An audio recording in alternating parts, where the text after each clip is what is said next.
오늘 함께 나눌 말씀은 이사야 6장 8절에서 13절 말씀입니다. 내가 또 주의 목소리를 들으니 주께서 이르시되 내가 누구를 보내며 누가 우리를 위하여 갈꼬 하시니 그때 내가 이르되 내가 여기 있나이다 나를 보내소서 하였더니 여호와께서 이르시되 가서 이 백성에게 이르기를 너희가 듣기는 들어도 깨닫지 못할 것이요 보기는 보아도 알지 못하리라 하여 이 백성의 마음을 둔하게 하며 그들의 귀가 막히고 그들의 눈이 감기게 하라 염려하건대 그들이 눈으로 보고 귀로 듣고 마음으로 깨닫고 다시 돌아와 고침을 받을까 하노라 하시기로 내가 이르되 주여 어느 때까지이니까 하였더니 주께서 대답하시되 성읍들은 황폐하여 주민이 없으며 가옥들에게는 사람이 없고 이 토지는 황폐하게 되며 여호와께서 사람들을 멀리 옮기셔서 이 땅 가운데 황폐한 곳이 많을 때까지니라. 그 중에 10분의 1이 아직 남아 있을지라도 이것도 황폐하게 될 것이나 밤나무와 상수리나무가 배임을 당하여도 그 그루터기는 남아 있는 것 같이 거룩한 씨가 이 땅의 그루터기니라 하시더라. 아멘. 오늘은 이사야 6장 8절에서 13절 말씀을 통해서 나를 보내소서라는 제목으로 말씀을 나누고자 합니다. 지난 4월 12일에 제가 목사 안수를 받았는데 목사 안수를 받으면서 가장 크게 들었던 그 마음이 뭐냐면은 나를 보내소서라는 그러한 부르심에 대한 그런 메시지입니다. 왜냐면은 이미 제가 사역을 하고 있고 또 그 사역에 온 힘을 쏟고 있지만 그 목사 안수 자리에 가보니까 정말 이제 앞으로는 정말 돌이킬 수 없고 더 이제 하나님을 위해서 또 복음을 증거하는 삶을 사는 그러한 삶이 되겠구나라는 생각이 들었습니다.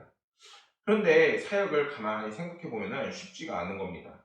왜냐면은 이것이 많은 사람을 상대하고 또 그들에게 복음을 증거해야 되는데 생각해 보니까 나는 아무런 뭔가 세상 사람들이 말하는 이제 달란트죠. 달란트라는 것이 없다라는 생각이 그 목사 안수 때에 잠깐 들었습니다.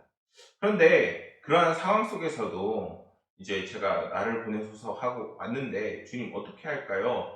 라고 물으면은 하나님께서 항상 하시는 말은 내가 너와 함께함이라 라는 그런 음성이 있었습니다. 여러분들은 어떻게 보내고 계신가요? 여러분들의 삶에서 각자의 자리에 주어진 그 위치가 여러분들이 찾아서 또 계획해서 간 자리도 있지만 사실 우리가 각자 있는 자리가 내가 계획해서 온 자리라기보다는 이끌려서 온 자리일 확률이 높습니다. 그 속에서 하나님은 과연 우리에게 뭐라고 말씀하고 계신가요? 그때 또 나는 주님, 내가 더 주님을 위해 열심히 그 사명을 감당하겠습니다 하는 그런 마음과 자세가 우리 가운데 있나요? 오늘 함께 나눌 말씀에서 8절 말씀을 보면은 하나님께서는 굉장히 한탄스러운 목소리를 담으시며 내가 누구를 보내며 누가 우리를 위하여 갈 거라고 말씀합니다. 그러자 누가 대답을 하나요? 바로 이사야가 내가 여기 있나이다 나를 보내소서라고 하나님 앞에 대답을 합니다. 백화점 왕이라고 불리는 존 워너 메이커는 노년에 그가 사랑하는 손자에게 편지를 쓰게 됩니다.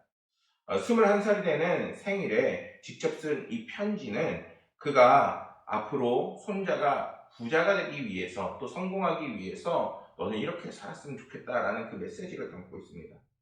이제 성인이 된 내가 할아버지가 그동안 느낀 비결 몇 가지를 알려주고 싶구나. 내가 이것을 확실히 지킬 수 있다면 내 인생을 성공적으로 살아갈 수 있는 이정표가 되어줄 거야 라고 이 편지는 시작하게 됩니다. 손자는 자신도 할아버지같이 큰 성공을 하고 싶었기 때문에 그 비결을 주의 깊게 읽게 됩니다. 그때 먼저 근면하라 얘기합니다. 꾸준함을 이길 수 있는 것은 아무것도 없다 라고 그 이유를 밝히고 고귀하라 말하면서 말과 행동에 진실함과 고귀함이 있어야 한다 라고 이야기합니다. 세 번째로 유능해라 라고 이야기합니다. 일을 신속하게 잘 처리할 능력이 필요하다 라고 이야기합니다. 네 번째로는 명예로워라 라고 이야기합니다. 작은 일에 소홀하지 말고 큰 일을 두려워하지 않는 사람이 되라 이렇게 이야기합니다. 마지막으로 재물은 네 가지 덕목을 실천하면 재물을 알아서 따라온다 라고 합니다. 행복에 대해서도 이야기하는데 마지막 행복은 멀리서 찾는 것이 아니라 늘 가까이에 있다라고 편지에는 적었다는 것입니다. 이러한 존 워너 메이커의 편지가 주는 교훈은 결론적으로 실천하라라는 것입니다. 여러분들의 삶에서 우리에게 이제 우리가 복되게 하고 우리에게 축복해 주시는 단 한 분, 하나님께서는 우리에게 뭐라고 말씀하고 계실까요? 오늘 말씀에서 보면은 내가 누구를 보내야 할꼬? 라고 분명하게 물으십니다. 우리 모두가 주님의 그 말씀에 이제는 나를 보내소서라고 고백할 수 있고 또한 복음을 지키고 복음을 따르는 저희들이 되길 소망합니다. 이사야는 하나님의 말씀에 이제는 그 전달할 메신저로 자신이 그 사명을 감당하겠다고 분명하게 자언을 합니다. 이러한 이사야의 반응은 같은 그리스도인이라고 해서 이제 바라보면은 더 대단하고 칭찬할 수 있는 그러한 태도입니다. 그리고 그것을 넘어서 하나님을 그가 얼마나 사랑하고 있는지를 우리에게 성경이 보여주고 있는 것입니다. 이사야가 자언한 그 사역의 길은 뭔가 특별하고 그리고 뭔가 대단한 그러한 길이 아닙니다. 때로는 자신의 그 마음을 내려놔야 하고 때로는 많은 사람들과의 갈등 속에서도 복음을 증거해야 하는 어떻게 보면은 굉장히 힘들고 고된 길입니다. 사실 하나님의 메신저가 된다는 것이 많은 것을 포기해야 하는 삶입니다. 특히 자기의 개인적인 삶을 포기해야 하지요. 지금보다 당신은 하나님의 말씀을 전하는 일이 결코 쉬운 일이 아니었습니다. 요즘에 생각하는데 많은 목사님들이 요즘 시대가 좋다라고 이야기를 많이 합니다. 왜 그럴까요? 성도가 이제 성도에게 메시지를 보내고 싶으면은 이제는 문자를 하거나 전화를 하면 되고 또 약속을 잡으면 됩니다. 반면에 그때 당시에는 통신수단이 없기 때문에 성도들에게 말을 전하기 위해서는 정말 많은 노력과 어려움이 있었습니다. 선지자가 이스라엘 백성들에게 말씀을 전하고 온다는 것 역시 결코 그때 당시에는 지금보다 결코 쉽지가 않습니다. 왜냐하면은 그들에게 전하는 말씀이 대부분이 책망과 경고의 말씀이다 보니까 그들이 어떻게 반응을 할까요? 바로 듣기 싫다 반응할 뿐만 아니라 또한 전하는 사람이 이제는 그 말을 전할 때에 이제는 그것을 너무나도 쉽게 배척하고 또 너무나도 쉽게 이제는 선지자들을 그 복음을 증거하는 과정에서 어려움을 겪게 됩니다. 실제로 이사야의 메시지를 보면은 대부분 책망과 경고의 말씀입니다. 이러한 말씀을 전하는 이사야는 하나님의 말씀을 충성스럽게 전하다가 결국에는 악독하고 불경스러운 므낫세 왕에 의해서 죽임을 당하게 됩니다. 이러한 하나님의 말씀을 전하고 그 말씀을 따라 살고 사명을 감당해야 하는 삶이 얼마나 고되고 힘들겠습니까? 그렇다면 이사야는 이러한 하나님의 일을 한다는 것이 고난의 연속이라는 것을 몰랐을까요? 아니요. 그는 그의 삶이 복음을 증거하는 것이 결코 쉽지 않은 것이라는 것을 알고 있었어요. 그렇다면 그는 어떻게 해서 이렇게 힘들고 어려운 복음을 전하는 그러한 삶을 살 수 있었을까요? 그것은 지금 누구를 보내야 할꼬? 라고 말씀하시는 그러한 하나님을 이사야가 정말 많이 사랑하고 또 그 복음을 증거하는 것이 옳다고 여겼기 때문인 것입니다. 비록 동족의 그 잘못을 책망하긴 했지만 하나님의 영광을 뵙는 체험을 하기 전까지 유다가 얼마나 심각한 상태인지 이사야는 몰랐습니다. 그는 우시야만 회복하면 유다가 다윗과 솔로몬 시대의 영광을 다시 회복할 것이라고 여기던 사람이었습니다. 때문에 그는 우시야의 죽음 앞에 절망감이 매우 컸습니다. 그런데 그가 하나님의 영광과 그런 체험을 하자 그는 하나님 앞에 자신이 또 우리가 얼마나 큰 죄인인지 깨닫게 됐다는 것이죠. 만약 그러한 상태가 지속이 된다면 결국에 유다는 영영 회복할 수 없는 파멸을 맞이할 것이라고 이사야는 알게 됐던 것입니다. 때문에 그는 하나님의 부르심에 주저함 없이 유다를 향해서 하나님의 말씀을 선포하고 있는 것입니다. 이러한 이사야의 마음은 하나님의 마음이 담겨져 있습니다. 하나님께서는 비록 죄인이고 보잘것없는 초라한 우리들을 이제는 예수 그리스도를 보내서 끝없는 사랑과 그리고 우리에게 회복하고 돌이킬 수 있는 그 길을 분명하게 마련해 놓으십니다. 이러한 하나님의 마음을 우리도 오늘날 살아가는 성도들 그리고 우리들이 가져야 하는 것입니다. 코로나 바이러스로 인해서 우리의 신앙 열정이 많이 사그라들었죠. 그렇지만 이제는 그 마음에 성령의 불길을 활활 타오르게 해야 합니다. 예수 그리스도를 잊지 말고 신앙의 열정을 회복하고 성령 충만함에 힘써야 하는 것입니다. 그것을 위해 우리가 가장 먼저 해야 될 것은 결단하는 것입니다. 나를 보내소서. 그럴 때 하나님께서는 더 이상 우리가 우리의 죄에 짓눌리는 것이 아니라 하나님께서 다시 한번 우리를 일으켜 세워주시고 지팡이가 되어주시고 우리의 삶을 인도하시는 이제는 사명과 믿음과 능력을 더해주시게 되는 것입니다.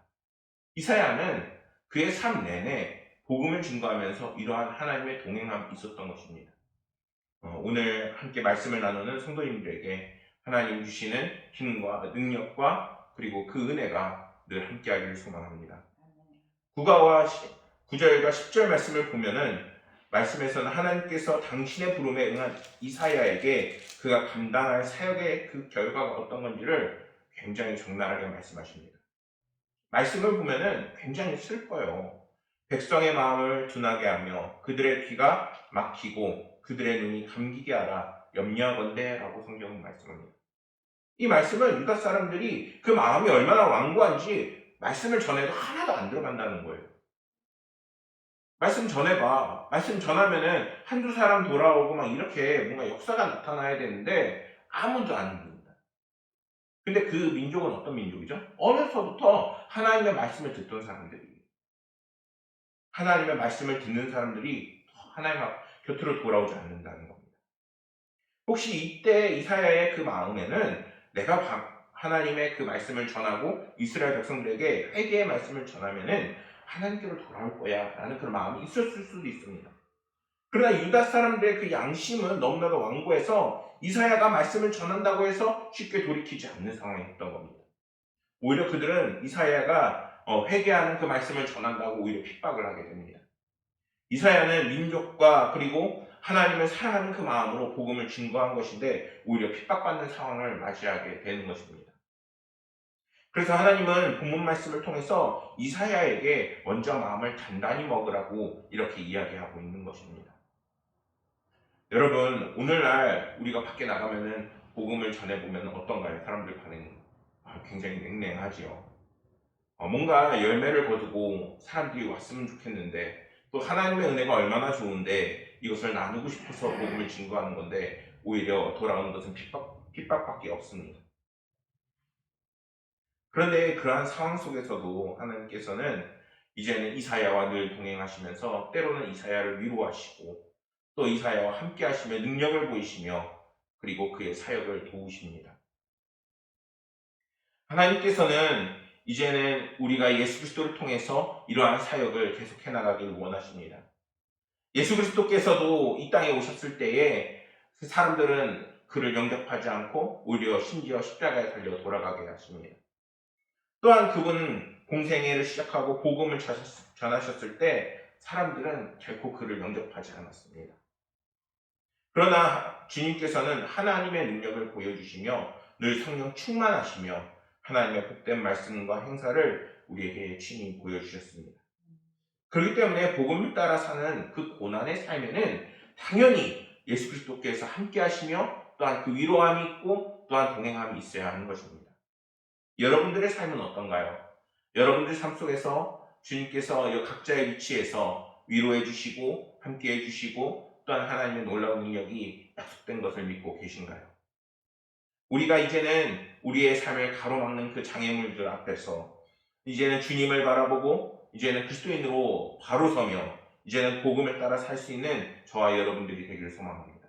그럴 때 세상이 힘들고 어렵지만 그 속에서도 주님께서 주시는 위로함이 있고 또한 하나님께서 이사야를 붙잡아 주시고 또한 사명자로 만들어 주시는 것처럼 하나님께서는 우리를 축복된 사명자로 반드시 세워주시고 이끌어 주시는 것입니다. 목사 안수를 받을 때 굉장히 뭐라고 할까, 처음에는 제가 그런 고백을 할 줄은 몰랐어요. 하나님, 저의 모든 것을 써주세요. 하나님, 제 모든 것을 하나님 앞에 바칩니다. 이러한 그런 고백이 제 가운데 있을 줄 몰랐습니다. 왜냐하면은 저는 그 전까지만 해도 그냥 복음을 거기에 대해서 심도 깊게 생각을 안 했던 것이죠. 그런데 목사 안수를 받는데 그 자세가 많이 달라지는 거예요. 목사 안수 받는다는 것이 뭔가 특별하다거나 아니면은 뭔가 대단하다거나 그렇게 느껴지진 않았습니다. 그런데 제가 그 자리에 서게 되니까 많은 사람 앞에서 이제는 내가 다시 한번 그리스도인으로 살아나겠다는 그러한 결단을 스스로 하게 되더라는 것이죠. 여러분들도 이러한 자리가 있었을 것입니다. 언제일까요? 바로 세례를 받았을 때일 것입니다. 여러분들 세례 받을 때 뭐라고 고백하셨나요? 내가 이제는 복음을 위해서 살고, 이제는 복음을 위해서 죽고, 이제는 복음을 따라 사는 그리스도인이 되겠다고 고백하지 않으셨습니까? 또 설사 그렇게 하지 않았다 하더라도 정말 복음을 따라 사는 삶이 우리에게 축복된 삶이고, 우리의 삶에 이제는 우리를 소생시키는 힘과 능력이 있다는 것을 우리는 분명히 알고 있습니다.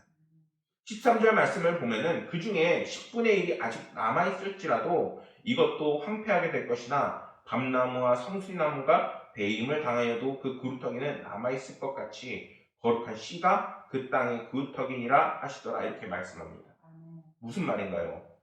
모든 것이 사라지고 모든 것이 황폐해지고 내 앞에 삶의 절망밖에 없어도 그 속에 남아있는 하나님의 거룩한 씨가 있다는 거예요. 거룩한 씨에 해당하는 제라우코데시라는 이제 거룩한 자손이라는 그 의미로 번역이 되는 이 말은 하나님의 말씀이 이제는 이새의 줄기에서 돋아나 싹이 바로 이제 거룩한 씨가 됨을 예언한 말씀입니다. 바로 예수 그리스도를 예표하고 있다는 거예요. 이 거룩한 씨로 말하는 것은 그가 세상의 죄악과 철저히 구별된 존재이고 그에게로 오는 자들에게 거룩하게 할 수 있음을 분명하게 이야기하는 겁니다. 우리의 삶이 답답하고 어려울 때, 자꾸만 길이 보이고 힘들 때 누구를 바라볼 수 있어야 합니까? 우리의 삶을 환하게 바꿀 수 있는 주님을 바라볼 수 있어야 한다는 것입니다. 부흥의 길을 걷다라는 그 글이 있는데 한 목사님이 이렇게 간증을 합니다.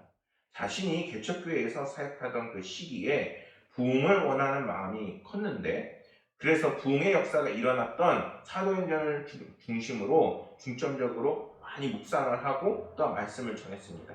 그러다 보니 이 사도행전 말씀에 숨겨져 있는 세 가지 메시지를 발견하게 됐다는 것이죠. 먼저는 성령 충만의 은혜입니다. 교회가 세워질 때 성령님이 임재하심으로 세워졌고 바울과 바나바를 선교사로 파송할 때 성령님이 역사하셨다는 것입니다. 다음으로 예수님의 이름입니다.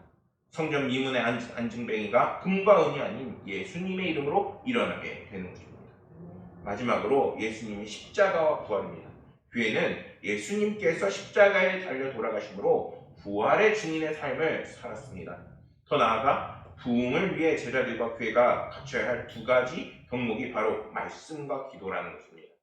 결과적으로 말씀의 그 흥왕은 교회에 부흥을 가져왔고 교회는 이제는 선교와 구제에 그 정성도 쏟을 수 있는 여건이 되게 된 것입니다.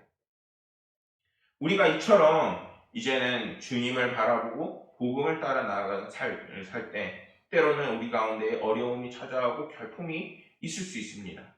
그러나 하나님께서는 자신의 이름으로 또는 그 십자가의 믿음으로 그리고 우리의 삶에 놀라운 역사함으로 우리의 삶을 만져나가시고 그 길을 인도하십니다. 이사야의 말씀은 장차 유다가 심판을 받을 것이고 그 중에 10분의 1만 남는다는 타락한 유다가 이제 하나님의 그 심판의 도구로 사용된 이방 나라의 그 침공을 받아 많은 사람들이 죽고 멸망할 것을 분명하게 예표합니다. 그러나 이게 지금 절망할 것이 아닌 희망과 소망의 그 메시지인 이유는 하나님께서 그루터기를 남겨놓으시기 때문인 것입니다. 여러분들 마음은 어떤가요? 여러분들의 삶은 어떤가요? 우리의 삶이 온통 황폐하고 어려울지라도 그 속에 여러분들이 하나님께서 다시 물만 주시면 자라날 그루터기가 남아 계신가요? 이 예언은 BC 586년 예루살렘이 바벨론에게 침략되면서 그 말씀이 성취가 됩니다.